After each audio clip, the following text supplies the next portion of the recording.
Autores como Harari han puesto ahora en negro sobre blanco. La gran distinción del ser humano es que puede poner en palabras, afinar con las palabras las ideas. De poco sirve tener ideas si estas no se pueden traducir de una manera correcta al lenguaje común y no solo eso, de una manera justa. Eh, esa palabra no se vincula mucho con el lenguaje y sin embargo lo que hace un escritor y un analista es precisamente buscar las palabras que sean justas para una situación. Entonces, yo diría que es importante que rebasculemos, que volvamos a poner en la báscula lo que realmente estamos diciendo. Y en ese sentido, las redes sociales, por ejemplo, han destruido cierto grado de civilización que se construye con las palabras y solo con las palabras. Los insultos en las redes sociales, ay, lo que hacen es precisamente borrar cualquier matiz. Hay una bellísima discusión sobre qué son los matices. Si la inteligencia no es la construcción de matices, entonces no es nada. El maniqueísmo es blanco o negro, bueno, malo. No, pero es que en medio están los grises y muchas veces esos grises hay que destacarlos. La verdad de las cosas es que yo creo que sí ha habido una degradación brutal de lo que se ha dado en llamar la arena pública. ¿Qué es la arena pública? Ese sitio donde confrontas las ideas, si es lo que entiendo que quieres señalar, ¿no? Sí ha habido una degradación y sí está vinculada esta degradación con la aparición de las redes sociales. Cuando en la primavera árabe las redes sociales fueron utilizadas para comunicar y encender a varios países, a varias naciones en contra de dictaduras, todo el mundo estábamos felices. Pero cuando tú ves que las redes sociales son utilizadas para denigrar o insultar, que fue la palabra que tú utilizaste, y que técnicamente hablando, insultar quiere decir que tú utilizas un atributo que no es válido para una persona. En ese momento se acaba el diálogo. Ahora, muchas personas se pueden preguntar, bueno, ¿y qué tiene de bueno el diálogo? ¿No? A lo mejor es, ay, sí, y dialogaron. Y entonces, ¿en qué me beneficia a mí que hayan dialogado? La inteligencia no solo es individual, la inteligencia es social. La inteligencia se produce en la confrontación de las ideas. No solo en política, en la ciencia. Por ejemplo, hay un libro, yo di muchos años de epistemología y hay un libro precioso de Thomas Kuhn en donde demuestra que si las comunidades científicas no se confrontan, lo que ocurre es que entonces caen en una endogamia, se encierran en sí mismas, repiten sus verdades y terminan por no darse cuenta que sus paradigmas ya no se sustentan. Cuando tú quieres que una ley salga bien, entre más importante es esta ley, lo que quieres es que se debata y mucho. ¿Para qué? Para que le vayan encontrando las distintas aristas, matices, que vayan perfeccionando. No hay nada perfecto, pero todo es perfectible. Entre más debate haya, mejores normas tendremos.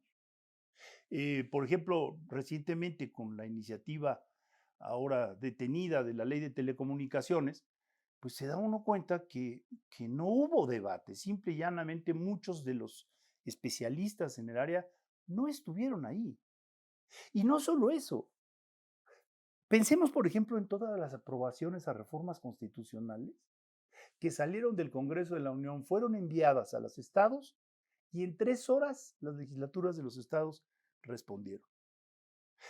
No solo es una falta de respeto al proceso legislativo, es una falta de respeto de los diputados a sí mismos. Es decir, bueno, yo no tengo ya nada que decir, ya me mandaron línea del centro y esto es lo que tengo que apoyar y levanto la mano y voto por la ley. Es un desperdicio de inteligencia social, de capacidad de ir recabando distintas formas de ver la vida, de ir puliendo, porque no es lo mismo una ley para Sonora que una ley para Yucatán o para Chiapas. Entonces, el debate es eso. Un país que debate es un país que se está dando la oportunidad de tener mejores gobiernos y de tener normas más ajustadas. Y aún así, no hay garantía de que sea perfecta, más que con un nuevo debate. Por eso es tan importante la libertad. Si no hay libertad para debatir, si hay amedrentamientos, si hay ataques desde el megáfono presidencial o desde donde sea, si hay amenazas en contra de los concesionarios, por ejemplo, pues el debate se va adelgazando, se va volviendo cada vez menos importante. Si uno analiza algunos de los, por ejemplo, de los países más democráticos, son países en que se debate largamente asuntos que parecieran muy obvios, muy sencillos y que no lo son. Entonces, el debate en sí mismo es, además, formativo. Esté uno de acuerdo o no esté uno de acuerdo, al escuchar el debate, entiende uno que hay otras perspectivas y que esas perspectivas tienen que ser atendidas. Entonces, sí hay una degradación del debate político. Sí, las redes sociales no solo no han ayudado, sino que han, quizá por la brevedad del mensaje, quizá por la inmediatez que se ha criticado mucho, por la reacción, eh, que es un grado menor, digamos, de una conducta, es una conducta humana, la reacción es una conducta humana que pertenece a las más bajas, instintivamente hablando, ¿no? Porque uno reacciona en contra de algo en lugar de meditar si es correcta esa reacción o no. Es cuando alguien le mienta a la madre en el coche a otra persona. ¿Sí me explico? Perdón por el, pero eso lo entiende cualquiera. Bueno, está reaccionando porque no le gustó X cosa, pero ¿tenía razón o no tenía razón? Si un motociclista te rebasa del lado izquierdo y estás a punto de atropellarlo y reaccionas mal, a lo mejor va a ser más grave tu reacción que el hecho mismo. Entonces, creo que todos debemos de controlar nuestras reacciones. Decía Norbert Elias, un autor que a mí me encanta y que creía en el proceso civilizatorio, él decía, es que las sociedades se van volviendo civilizadas en tanto que los seres humanos se controlan. Y vamos, ese autocontrol es lo que te hace distinto de los otros, incluso de los animales. Entonces, no es una bobada. El autocontrol es parte. Tú puedes estar enojadísimo, pero no puedes caer en el insulto, no puedes caer en la descalificación, no puedes. Que vean los discursos de Churchill, que estaba furioso en contra de Roosevelt y sin embargo seguía tratándolo públicamente con todo respeto. Furioso porque no lo apoyaban, ¿no? Y le costó a Inglaterra 3 años de bombardeos, ¿no? Entonces, es algo que tenemos que rescatar. Los políticos, estas escenas que hemos visto, no solo en México, hay que decirlo, en Italia también, en Turquía también, de legisladores dándose de moquetazos.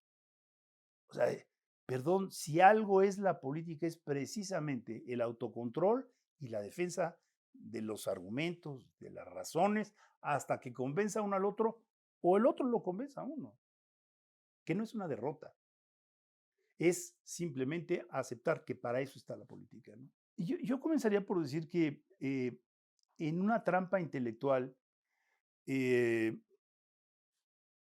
hubo un grupo de generaciones que pensaron que la democracia había llegado para quedarse, ¿no? Como la música de 620 que llegó para quedarse, ¿no?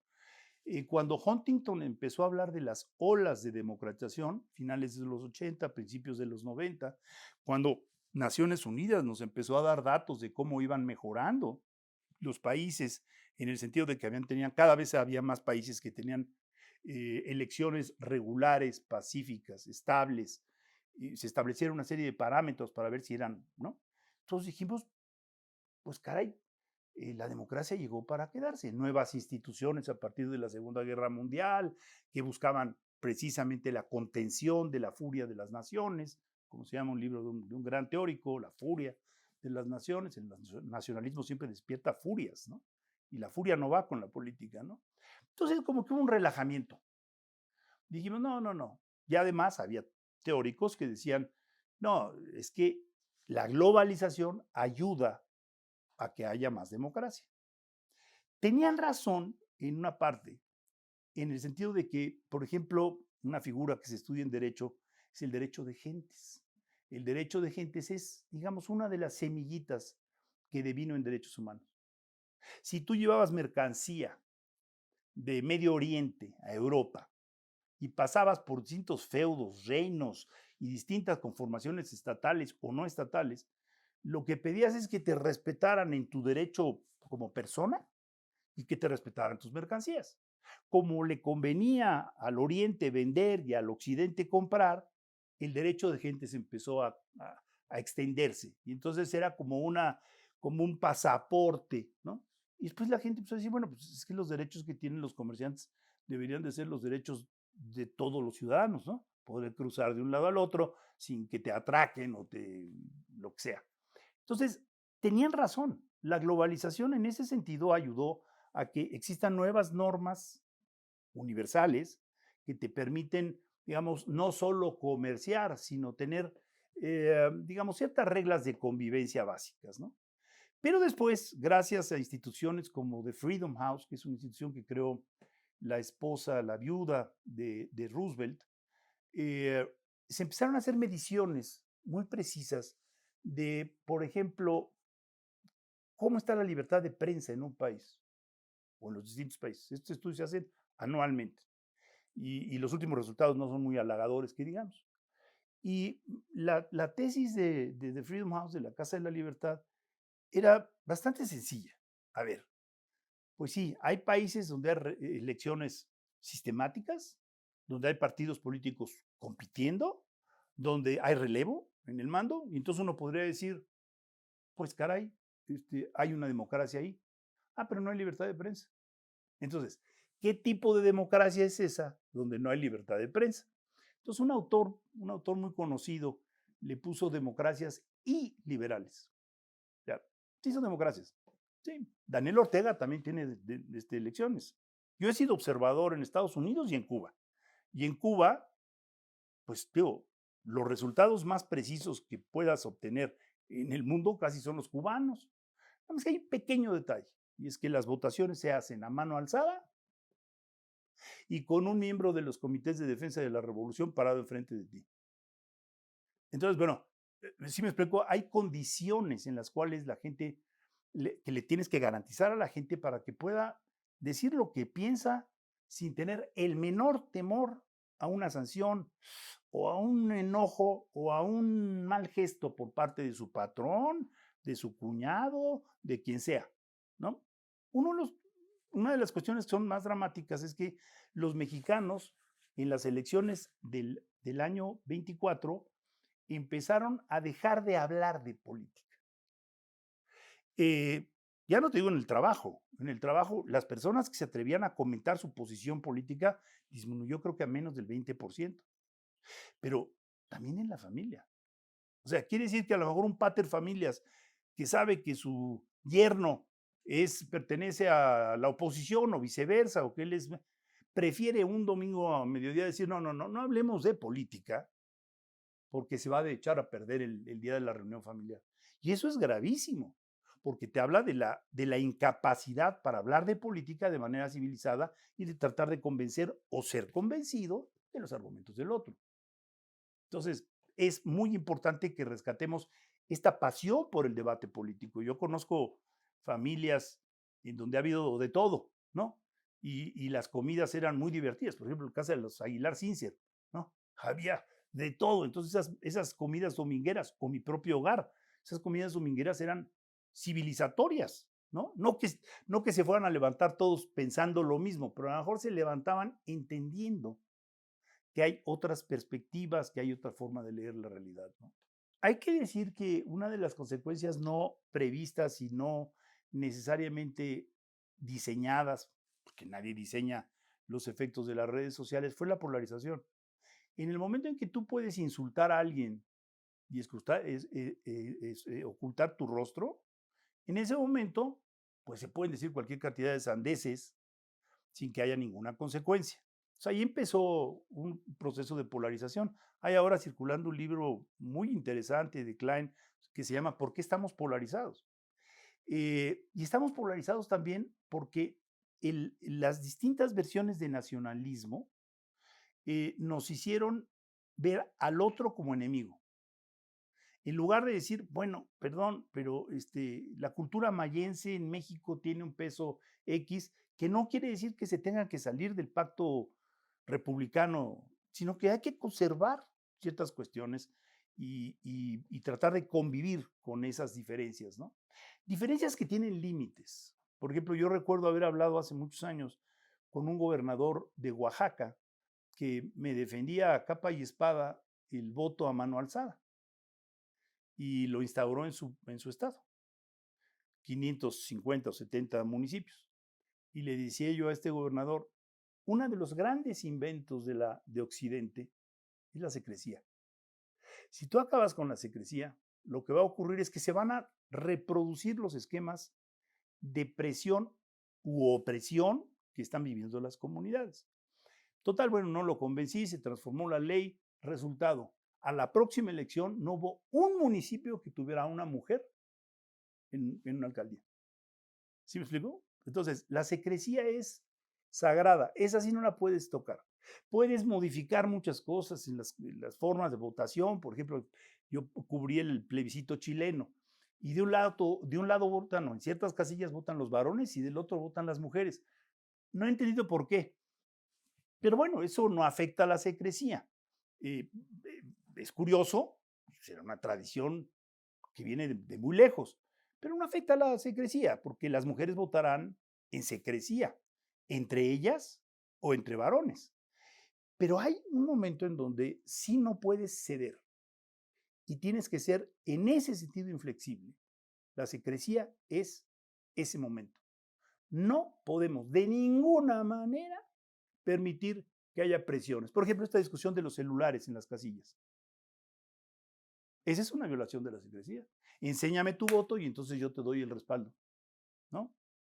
Perdón, es una fórmula perversa del uso del celular. Recordemos que los instrumentos en sí mismos no necesariamente son perversos o malos. Cuando Henry Ford inventó el Ford T para facilitarle a los, a los farmers, a los que no son campesinos, son los granjeros norteamericanos, que llevaran sus mercancías a los pueblos y que compraran los insumos y lo que necesitaran de los pueblos y se regresaran a sus casas en un vehículo que tenía digamos, era una especie como de pick-up, vamos a ponerlo así. Y pues nunca se imaginó que iba a haber atropellados en los pueblos, niños que se cruzaban las calles porque no habían registrado la velocidad de los coches. ¿Sí me explicó? Pues lo mismo pasa con el celular. El celular es un gran instrumento, sí, pero no dentro de una casilla y no para sacarle una foto a una boleta. Entonces, creo que hay que domeñar a los instrumentos y no que nos dominen ellos. Y este es un caso muy particular porque tenemos una explosión tecnológica fantástica, por un lado, fantástica, pero por el otro lado, a ver, ¿por qué la gente dedica cada vez menos tiempo a informarse de política? ¿Por qué? Pues porque están acostumbrados a mensajes muy rápidos, muy cortos y muy impresionantes. Estamos cayendo en un impresionismo político, ¿no? Entonces, ver al presidente Trump vestido de papa, no, es que, digo, va más allá de la anécdota. ¿Qué es esto? Para los católicos del mundo debe de haber sido una afrenta terrible, como si fuera también un líder musulmán o si fuera lo que sea, ¿no? El emperador chino, no importa. Es este uso de la tecnología para pervertir, desviar o simplemente para generar una impresión que puede tener consecuencias terribles para las sociedades, ¿no? Entonces, si interpreto bien tu pregunta, yo creo que hay que regresar a esos límites que también son producto de la globalización.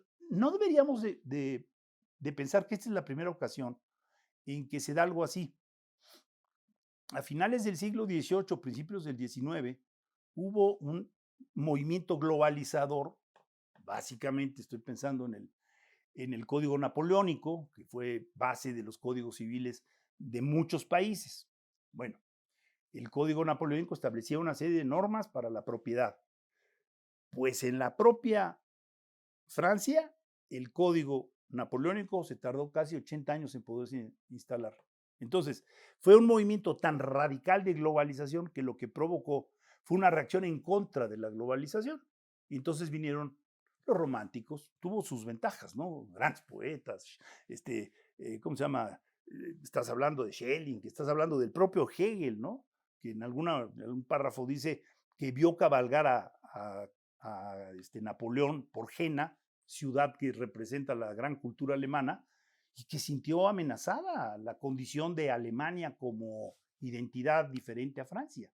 Entonces, esos ires y venires de la globalización hay que verlos en perspectiva. Yo creo que, digamos, en la cuestión democrática, lo importante es que esos límites sean muy claros para todos. O sea, el respeto a los derechos humanos fue un gran avance en la segunda mitad del siglo XX. Fue un gran avance que, sin embargo, hoy se ve medio desdibujada cuando ves a un individuo como Bukele metiendo a miles y miles de presos que no han sido ni siquiera procesados, que son por su imagen, por sus tatuajes. Ellos suponen que son parte de de los maras, ¿sí? Sí, pero es que resulta que hay un debido proceso. Ese es otro punto en donde no puede haber concesiones. Hay un debido proceso. Y en México ahorita estamos discutiendo, ahora ya cambiaron un poco la tónica, el régimen ya cambió la tónica, ¿no? Todos los jueces son corruptos y el problema en México es la corrupción. Sin embargo, ya García Harfuch ya comenzó a matizar y decir, bueno, es que también hay problemas de corrupción en las policías locales, municipales y estatales. Hay problemas de corrupción en las fiscalías. Hay problemas de corrupción en jueces. Sí, pero también hay jueces que han cumplido con su deber, jueces que están jugando la vida cotidianamente porque están enfrentando a los narcos y no todo se resuelve con una votación de jueces, que yo creo que a la larga van a tener que reformular. No, yo creo que la mentira oficial es el flanco por el cual van a caer a la larga. En el corto plazo, controlas. En el largo plazo, la realidad se impone. Entonces, pues por eso las enseñanzas, por ejemplo, de Maquiavelo, ¿no? Es decir, a ver, a ver, a ver, a ver. Ningún gobernante tiene limitaciones para no cumplir con sus promesas. Entonces, tú puedes haber dicho cualquier cantidad de cosas en tu campaña, pero si la realidad política te obliga a modificarlas, estás en condiciones para guiar bien a tu pueblo de cambiar. No hay compromiso personal, partidario, que esté por arriba de la sensatez de las normas políticas que descubrió Maquiavelo. Entonces, regresando a tu pregunta, yo te diría, la mentira, como dicen en alemán, la mentira tiene pasos cortos. Dan pasos cortos con las mentiras. Kürze Beine, piernas cortas, perdón. Quiere decir, avanzan, sí avanzan, pero a la larga no avanzan. ¿Por qué? Porque, a ver, el precio de la gasolina, ¿no? Te dicen 1, 2, 3, 25,000 veces el precio de la gasolina. Sí, pero es que está al doble de Estados Unidos. Entonces, el ciudadano que cruza la frontera y que se da cuenta que está más barata del otro lado, dice, algo aquí no cuadra, ¿no? Hemos terminado con el problema de la escasez de los medicamentos y vas y no encuentras los medicamentos. Perdón, ¿qué es esto? La realidad es muy dura, necia, decía Lenin. Es necia la realidad. O sea, te vas a volver a topar con los mismos problemas si no los resuelves de fondo, ¿no? Entonces, es funcional a la corta, disfuncional a la larga. Porque antes lo que ocurría es que tú sabías que ciertas cosas no les iban a agradar. Y entonces un secretario de Estado o un presidente te hablaba y te decía, quiero platicar contigo. Y entonces te daba sus razones. A veces te convencía, a veces no te convencía. ¿Sí? Personajes incluso innombrables hoy como Fernando Gutiérrez Barrios, se tomaba el tiempo para mandarte información para que supieras lo que realmente estaba ocurriendo. Si quieren que los opinadores tengan, digamos, actitudes más asertivas sobre lo que está diciendo el gobernante, lo que tiene que hacer el gobernante es transmitir su versión y transmitirla en corto y et urbi et orbi. Ahora, ¿qué es lo que ha ocurrido? Que desaparecieron el en corto, se apropiaron de las agencias de comunicación, como eran, por ejemplo, el Canal 11, El Canal 11 había un grado de libertad. Yo trabajé muchos años en el Canal 11, o en Radio Educación, o en todo el sistema IMER, ¿no? Todo lo que esto implica. Al tú empezar a restringir esos ámbitos donde hay crítica sana, porque todo resulta que es una conspiración, ¿no? Incluso el choque del Cuauhtémoc, que es una conspiración de los medios. Y amigos míos, comentaristas de radio, ayer en la mañana o hace unos días en la mañana, decían, a ver, pero una conspiración.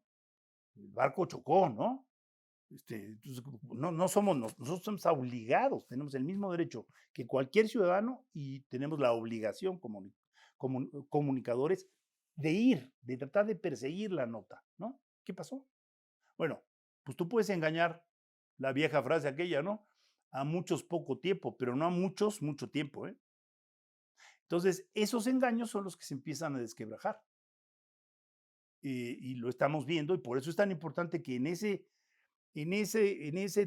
desquebrajamiento que estamos viendo del propio partido en el poder por intereses muy, eh, en fin, personales, etcétera, volvamos a establecer los límites de lo que es intocable. Y perdón, los límites de lo que es intocable es que los jueces deben ser profesionales, que deben de ser que deben ser especialistas en ciertas materias y que la ciudadanía vale igual en todas partes.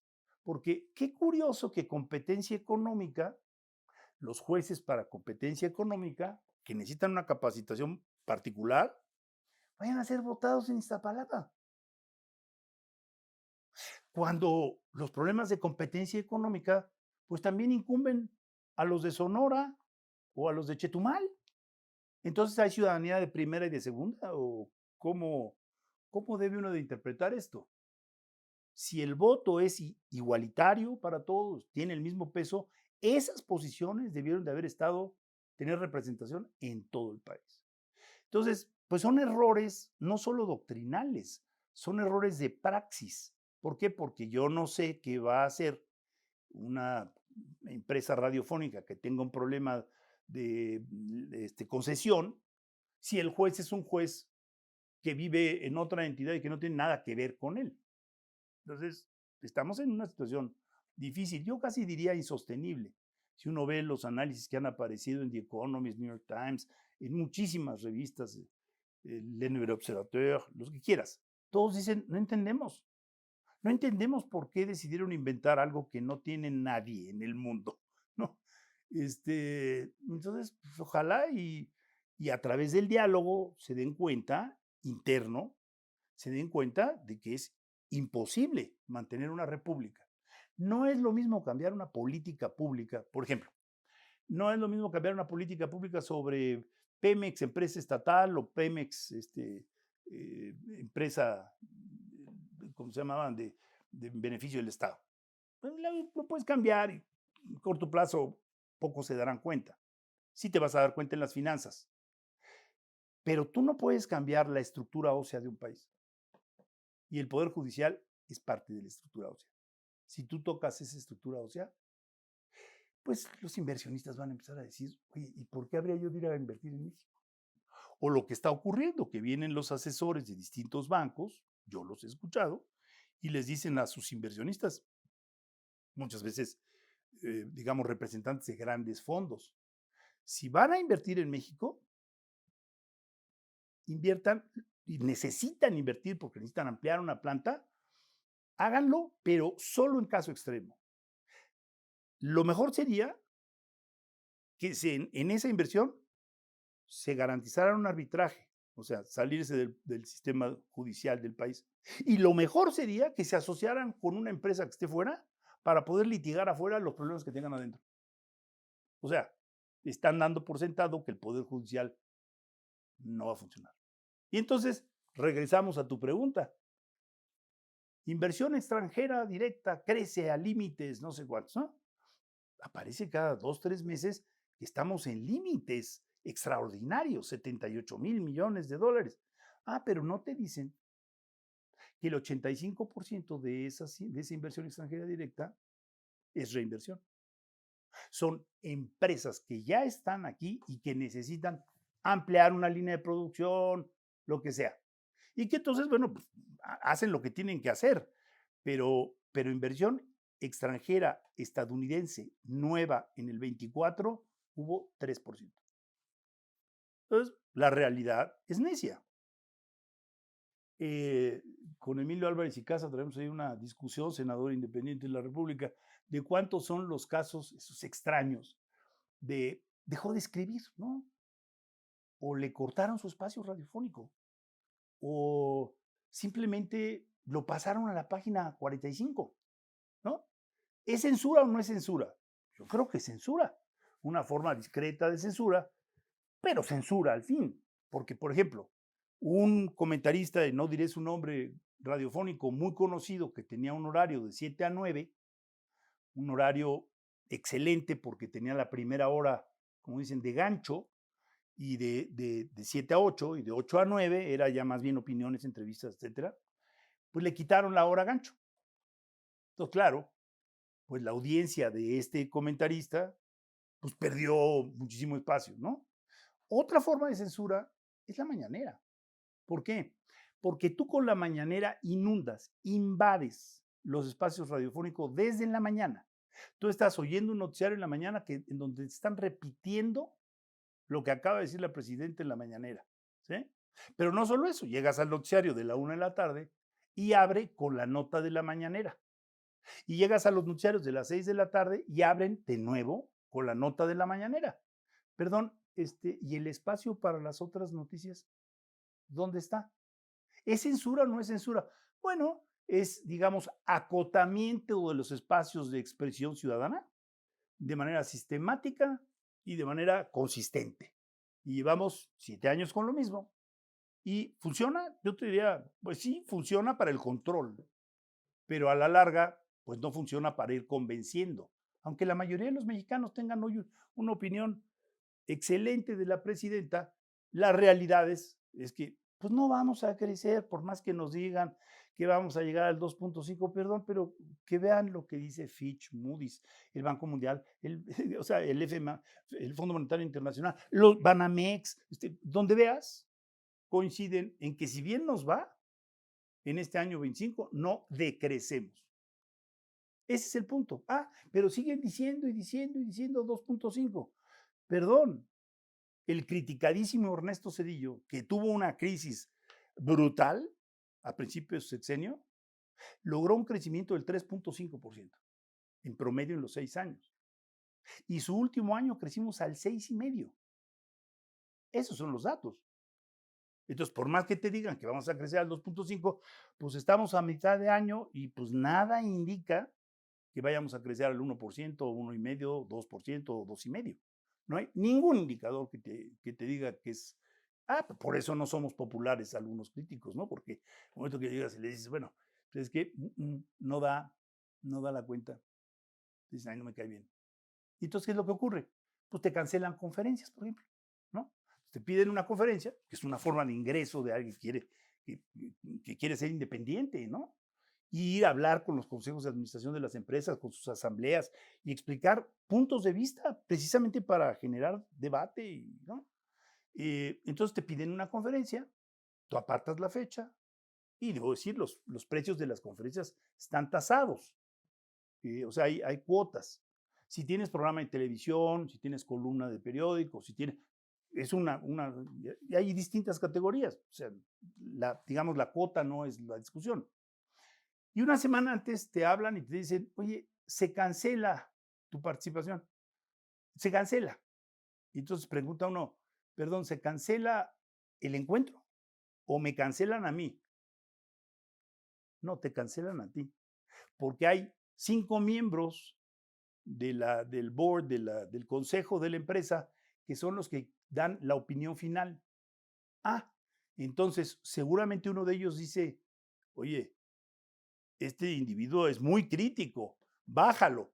¿Es censura o no es censura? Claro que es censura y autocensura de las empresas, que lo van a pagar y muy caro. Entonces, ¿hay censura? Regreso a tu pregunta. Censura, autocensura, timidez, miedo. En una reunión con un grupo empresarial muy grande mexicano, estuvo Anne Applebaum, una autora que publicó hace ya muchos años, bueno, muchos, 10, 15 años, un libro que se llama El ocaso de las democracias. Yo no la conocía, la había leído, pero nunca la había tratado. Y llegó y les dijo a los empresarios, miren, yo les quería hablar de mi libro, pero resulta que Orbán está hoy visitando al presidente Trump. Orbán, como ustedes saben, es el inventor de una nueva forma de gobierno que se llama la extorsión. Y pues probablemente algunos de ustedes ya hayan sufrido las consecuencias de esta forma de gobierno. Si ustedes tienen una concesión radiofónica y tienen una concesión minera y tienen otros negocios, son proveedores del gobierno, pues lo que va a ocurrir es que les van a hablar y les van a decir, o le bajas el volumen a la estación radiofónica o te cancelo la concesión minera. Perdón, eso ya está ocurriendo desde hace años. Y los empresarios, primero por cautela, le dicen, ¿no? Como les dijo esta señora, esta académica, al final, no se hagan tontos, ¿eh? Los mejores negocios sin democracia se pierden. Y eso es lo que el empresariado mexicano, por lo visto, no quiere ver. Y el empresariado es uno de los contrapesos necesarios en cualquier país. Entonces, censura, autocensura, temor, y le podrías agregar una serie de categorías, una llamadita telefónica, nada más una llamadita telefónica. Oye, me parece que tu comentarista de finanzas se le pasa la manita, ¿no? Interprétalo. Y entonces el concesionario de radio dice, ay caray, estamos pisando áreas sensibles del gobierno. Le habla al comentarista económico, y es un caso concreto, le dice, oye, mejor este tema no lo toques. Entonces, ¿qué pasa? El ciudadano pierde la información de eso que por lo visto era grave, ¿no? Entonces, censura, autocensura, temor, bla, bla, bla, bla, bla, bla, bla, timidez, falta de, diría yo, de garra para enfrentarse a los gobernantes. A ver, ¿cómo nacieron las grandes representaciones empresariales en nuestro país? Por oposición contra el gobierno de Echeverría. O ya se nos olvidó. Entonces, perdón, 50 años después no somos capaces de tener una resistencia empresarial. Qué pena, ¿no? Qué pena. Salvo Coparmex, diría yo. Coparmex, porque además tiene una estructura muy diferente. Coparmex tiene centros regionales, empresariales regionales, en donde pues, hay unos muy, que dijera yo, muy aguerridos en contra de los gobiernos locales. A mí me ha tocado estar en algunas entidades donde reciben con silbatinas al gobernador, ¿eh? O sea, sí, es distinto, pero es una conformación no popular, sino son empresarios que donan su tiempo, que creen en la defensa de sus intereses, que si el autotransporte está siendo violentado porque no hay control en las carreteras, lo dicen, ¿no? Y entonces, bueno, pues tienes un mosaico de posiciones muy interesante en el país, ¿no? Pues así deberían estar todos. Entonces resulta que por más que demuestren que las aseguradoras están subiendo las pólizas, porque hay rutas del país donde saben que los van a asaltar, por más que se sabe que ya no pueden contratar, que ya no encuentran choferes para ciertas rutas, no reclaman. La conclusión, digamos, de los análisis demoscópicos y de valores profundos es que el que se polariza pierde. Si tú crees que la respuesta a los polarizantes es polarizándote, ya perdiste. Tienes que irte al centro de nuevo y fortalecer el centro, el centro, el centro, el centro y no caer en el juego polarizante.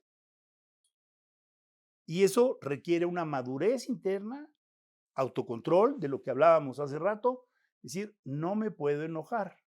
O sea, no voy a salir a gritarle de groserías al secretario de Estado y a decir que no, no, no, no, no, no, no, no.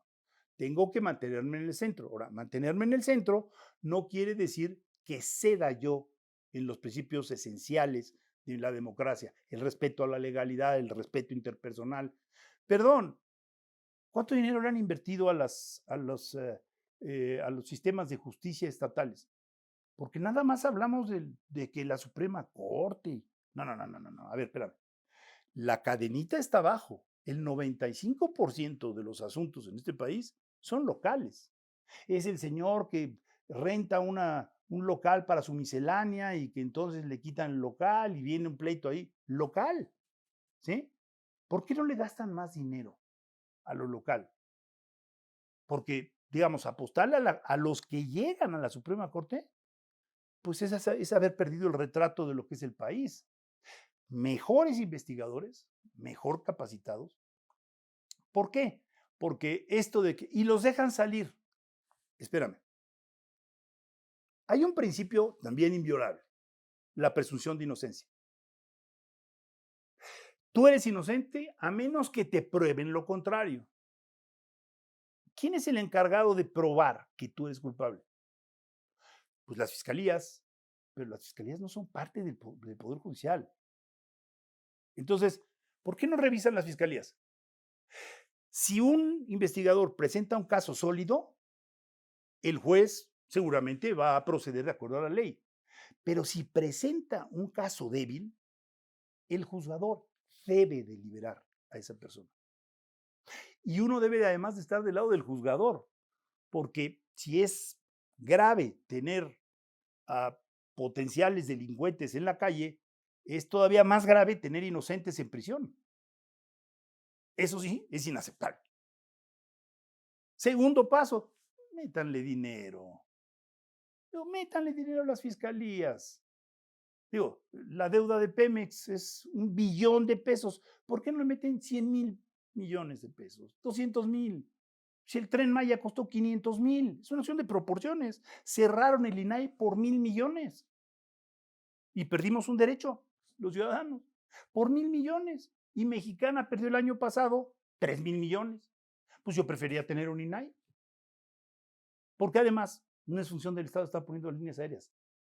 Tenemos un mercado bastante inversionistas profesionales que están metidos y arriesgando dinero, que tú deberías estar metiendo en las escuelas, deberías estar metiendo en los sistemas de seguridad, deberías estar metiendo en la salud pública, no en comprar Embraers a Brasil para que Mexicana siga viviendo. Es absurdo. El que piensa más claro puede hablar más fuerte. Y yo lo que le diría a los jóvenes es, y al final de cuentas, ustedes que piensan que la política no los toca, ya están en la política. ¿Van a conseguir o no van a conseguir buenos empleos? ¿Van a tener la educación adecuada o no van a tener la educación adecuada? Para poder contender con qué, con los otros que se están preparando para el futuro, la inteligencia artificial, las nuevas tecnologías, etcétera, etcétera. Hace poco un investigador de Estados Unidos estuvo con un grupo de empresarios en México y les dijo al final, bueno, ¿saben qué? Ustedes también en buena medida son responsables de lo que están viviendo, porque ustedes están educando a sus hijos diciéndoles que ya tienen garantizado su futuro. No, ustedes deberían de estarlos mandando a estudiar al exterior, a prepararse en las mejores universidades, a ver aquellas áreas en donde México no hay carencias de conocimiento, para que entonces ellos sean exitosos por sí mismos. Ay, si además reciben pero eso mejor que lo administre un profesional. Capaz que el hijo de usted tiene una mente buenísima para la neurología. Pues que sea neurólogo. Y además va a ser neurólogo y rico. ¿Se me explicó? No, no es mutuamente excluyente. Entonces, ocúpense de sus hijos.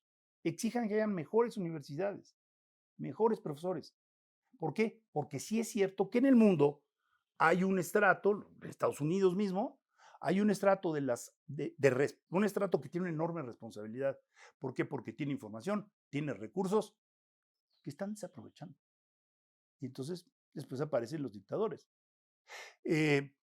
Lo puedo contar y decir el nombre. En alguna ocasión, hace muchos años, Gustavo Cisneros, que era digamos, el dueño de la cadena televisiva más importante de Venezuela. Estaba aquí en México en una reunión que organizó Carlos Fuentes. Ya estábamos platicando y de pronto le dije, oye, ¿y no te da miedo, Gustavo, lo que está ocurriendo con Ortega? No, me dice, lo tenemos totalmente controlado. Terminó viviendo en Houston, murió en Houston, hasta donde recuerdo. ¿Sí? Entonces, los ricos deberían de abrir un ojo y decir, ojo, ¿hasta dónde se va, hasta dónde, qué nivel va a llegar esto? Porque también estoy yo incluido. Entonces, pensar con más claridad, informarse. Nunca ha sido más fácil informarse y tener información dura, buena, para poder debatir. Debatir con respeto, aprender a debatir, porque todos tenemos que, de alguna manera, ocupar un lugar en la plaza pública. Si se te da la tele, hazlo en tele. Si se te da por escrito, hazlo por escrito. Si te da en el radio, hazlo por la radio. Es muy bonita la radio. Hazlo en el salón de clase. Hay muchos lugares de la plaza pública que se pueden ocupar con racionalidad. Entonces, las dos cosas, pensar claro y hablar fuerte.